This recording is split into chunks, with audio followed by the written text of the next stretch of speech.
Сигурен съм, че си попадал на много митове, полуистини и лъжи за еврото в медии и социални мрежи. Чувал си ги от политици и анализатори или от близки и приятели. Сега ще ти разкажа за някои от най-популярните фалшиви новини.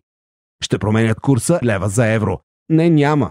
Този централен курс е вписан в стратегията на България за влизане в еврозоната и правителството не може да договаря друг без одобрение от парламента. Всичко ще поскъпне много. Това предсказание не се е сбъднало в нито една от другите страни, приели еврото, не се очаква и при нас. Като се изключи първоначалния минимален ефект от закръгляне, съществени промени в цените не се очакват. Ще загубим националния си суверенитет. Всъщност, БНБ се отказа от някои правомощия и инструменти още с въвеждането на валутния борд през 1997.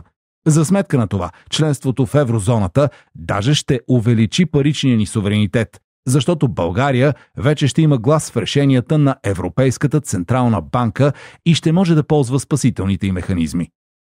Ще станем като Гърция.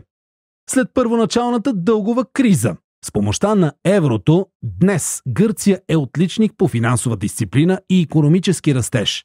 А при много държави, като например Ирландия, умелото използване на ресурсите на еврозоната е помогнало да станат по-богати. Държави като Чехия, Полша, Унгария и Швеция искат да запазят валутите си.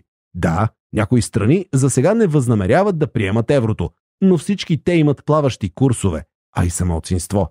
20 от 27 членки на Европейския съюз са в еврозоната. Има и други митове, които целят само да те изплашат. За да не ставаш жертва на дезинформация, е важно да проверяваш всичко чуто и прочетено по темата. Само така ще можеш да прецениш реалните ползи и рискове от еврото.